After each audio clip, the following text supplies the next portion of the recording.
Hi guys, my name is Mr. Ridgway and welcome back to an extremely boring but also extremely useful version of Ridgway history.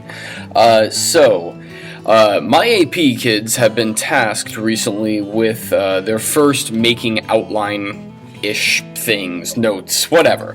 And I've got a picture of it right here that I'm going to have you guys take a look at with me. Okay, and I've got a video of it, of literally chapter 21. What we're going to do is we are going to walk through how to make an outline and what that looks like and the skills, basically lots of other skills that go on with reading a difficult, thick textbook, okay?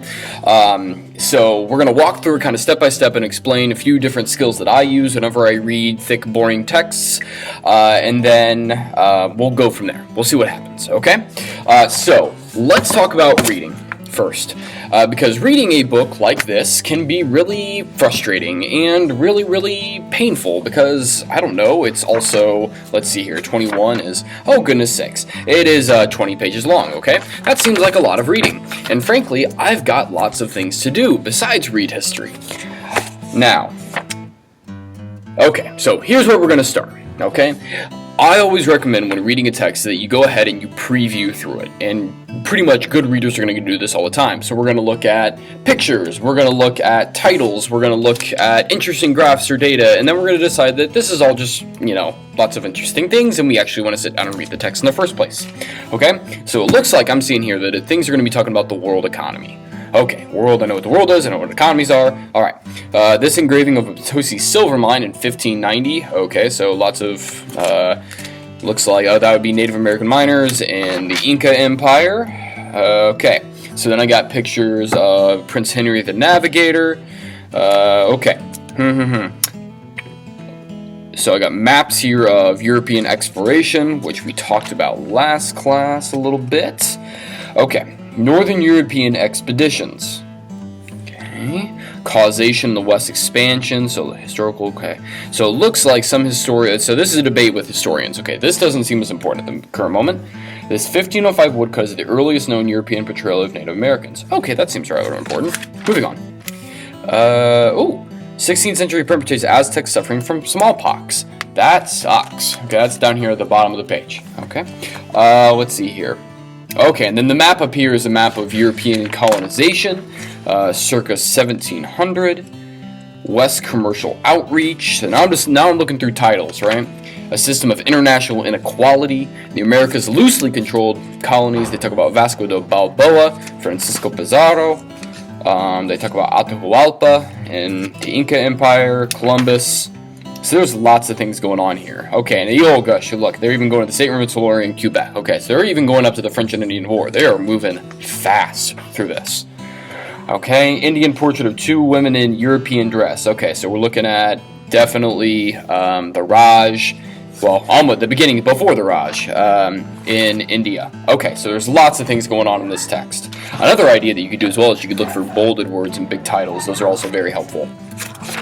Okay. Alright, let's go back to the start of the chapter.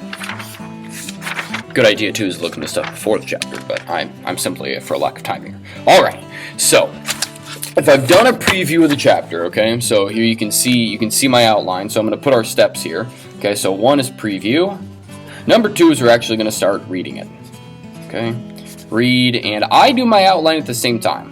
Alright, I'm just going to let you know that's my style. Some people read it all and then they go back and make an outline. I don't see the purpose of reading it twice unless you do. Some people do a page and then they go back and outline that page. That's another interesting way that we could explore. However, I'm just going to go through straight and knock it out. Okay? So, what I'd like you to do now is pause the video in about 5 seconds and read the first section right here and then start the video again. And I will tell you how I kind of broke that up, okay? Pause. Alright, so, now that you've read this first section right here, you can probably do that on webcam or with your own textbook, okay? So I see world economy, so that seems like a title to me. So I am going to start my outline, okay? So, chapter 21, okay? And the world economy, that seems important. Titles seem important, okay? World economy. Alright, now, what are the big points that I am supposed to get out of this chapter? Try to start off with what's the purpose. Now, maybe this text is kind and they just go ahead and tell us. Generally, though, texts are going to be jerks, and a lot of historian stuff are jerks, and they just don't tell you. So you have to read it and then figure out what the point is. This text, though, seems to be a little bit helpful. Okay, because as I read here, so okay, they're talking about Japanese mines, trading with China, but really was European discoveries of silver in the Americas that really turned the tide. Okay, Latin American silver was a godsend to Europeans. I'm using the topic sentences right now to help me figure out the meaning. Spanish crown kept a fifth of the silver that its colonies produced, and this was its chief gain. All right, China and India were the largest recipients of New World silver. Again, topic sentence, super helpful. A clear sign of Asia's dynamism in the New World economy. All right, so big points here.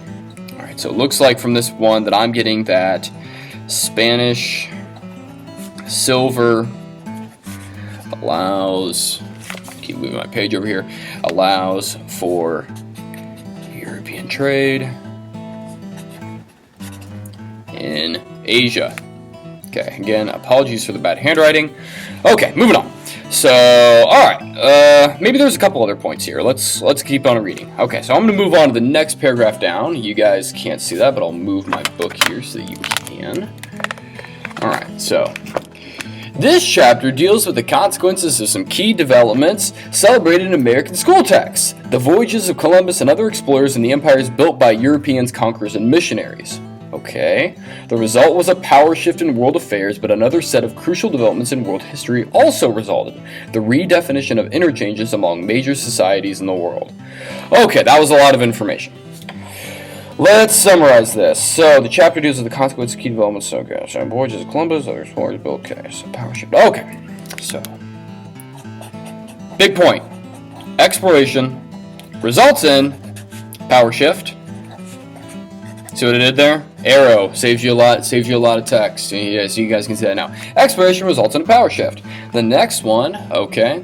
The story is not, however, a familiar one. European countries did play a disproportionate role in causing global change, but Africa and Asian contribute. Okay, so also Asia, Africa involved. Okay, so basically their point there is that Asia and Africa had agency and things going on within this trade system at the same time that Europeans as well, were involved over in the Western Hemisphere. Okay, let's see, involved as well. Okay, but they said disproportionately Europeans. And what I'm going to do here is I'm going to even put parentheses for Euro to save me time instead of writing European. So I'm going to talk about shorthand here in a second.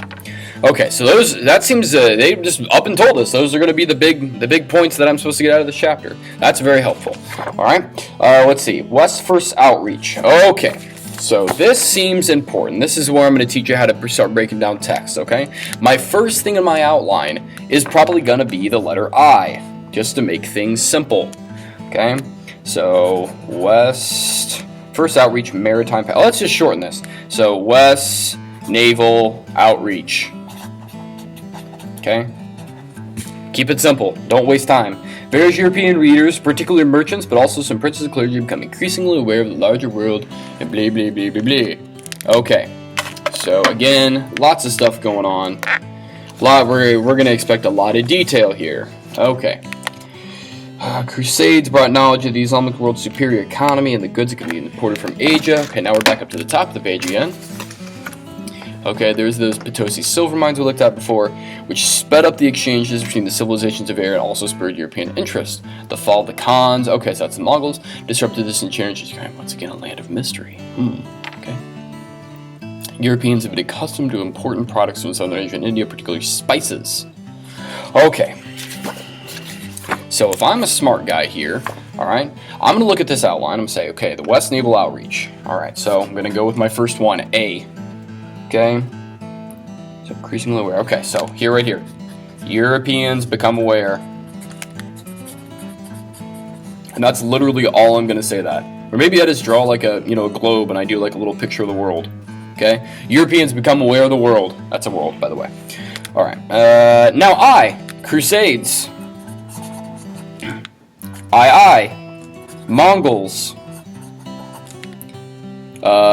Leave China in Mystery. Question, question, question. Okay, that's also very enticing to Europeans. You're going to find that Europeans like mystery. And then 3, they said something about... Oh, yes. Europeans liked Asian goods. Okay. Perfect. Awesome. Okay, so you can see there I'm starting to build an outline, and then look here, we have, if you look down a little bit, you guys can't see it, but I can. I can't show you.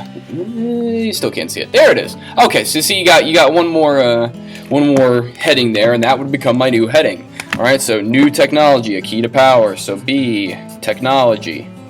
All right.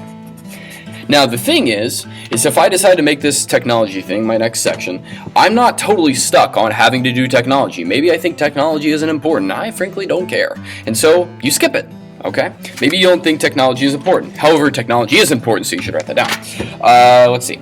Yeah, they talk about guns, cannons, all that good stuff. All right. So, again, you can be picky and choosy about what you choose to write on your outline, okay? Next thing I'm going to show you is how to do shorthand, okay?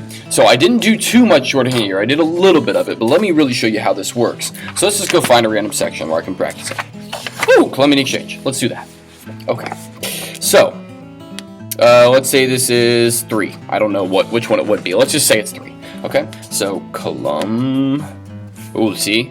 Okay, see, I'm just gonna keep it Colombian exchange. Alright, so Colombian exchange, and let's get a quick summary definition of that. So it's exchange of trade networks.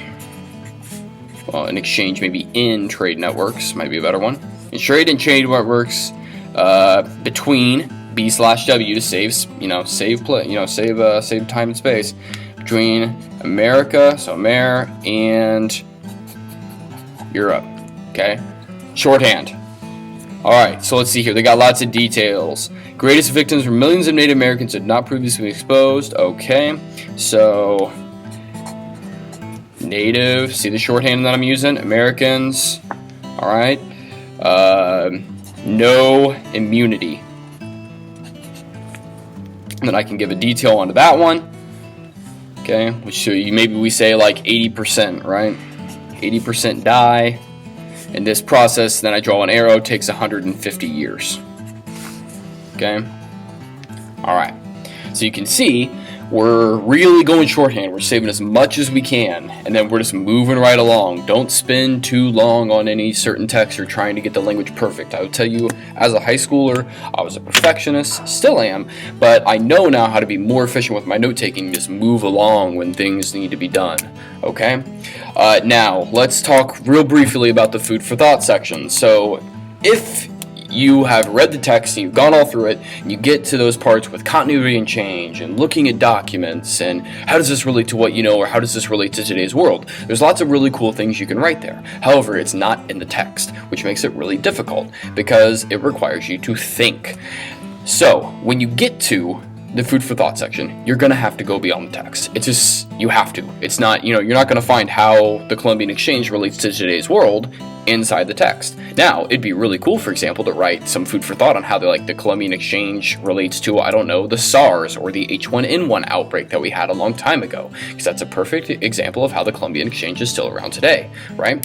There's really cool examples that you can make, and the parallels that you can make with history, and that's what that section's all about. Continuity, change, evidence, and some really, really cool things going on.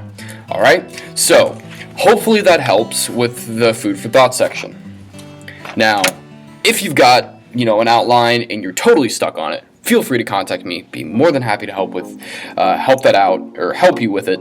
But hopefully this video was helpful. Hope you got some stuff out of it. It probably was tedious and boring, but if you got something out of it, like it, share it, frame it, do something with it. I don't know. But anyways, I will see you in the next video. Bye-bye!